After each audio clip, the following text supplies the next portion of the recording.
سندھ کے نگران وزیر ٹورزم و ثقافت جنید شاہ اچانک کوڈیجی قلعے پر پہنچ گئے۔ وہاں کے طلباء و طالبات نے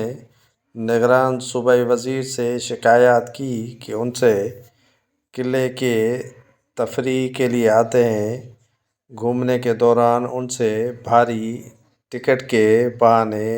رقوم لی جاتی ہے، جس پر صوبائی وزیر نے تمام طلباء و طالبات اور اسکول سے آنے والے ٹور پر سب کو ٹکٹ سے استثناء قرار دے دیا اور انتظامیہ کو ہدایت کی کہ کوڈیجی قلعہ جو بھی گھومنے کے لیے یہاں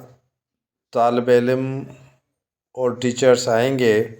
ان سے کوئی ٹکٹ وصول نہیں کی جائے گی۔ صوبائی وزیر نے میڈیا سے گفتگو کرتے ہوئے کہا کہ جو بھی کوڈیجی قلعے کی اشیاء غائب ہیں ان کو آہستہ آہستہ ڈھونڈنے کی کوشش کر رہے ہیں اور کوڈیجی قلعے کو اپنی اصلی حالت میں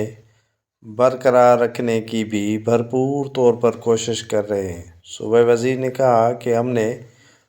نگران صوبائی وزیر جنید شاہ نے مزید کہا کہ ہم نے برطانیہ کی حکومت کو بھی خط لکھا ہے کہ کوڈیجی قلعے کی جو بھی اشیاء ان کے پاس ہیں وہ انہیں واپس کر دی جائیں۔ یہ ایک بڑی یہاں کے ٹالپور خاندان کے لیے خوشخبری ہے کہ ان کی لاپتہ ہونے والی اشیاء ہم ڈھونڈ کر واپس لانے کی کوشش کر رہے ہیں۔ ان کا کہنا تھا کہ تحفیں جو غائب تھیں وہ اب آہستہ آہستہ واپس ملنا شروع ہو گئی ہیں۔ برطانیہ کی حکومت کے پاس جو بھی کوڈیجی قلعے اور ریاست خیبر کے اشیاء ہوں گی وہ انشاءاللہ تعالی ہر قیمت پر واپس لائیں گے۔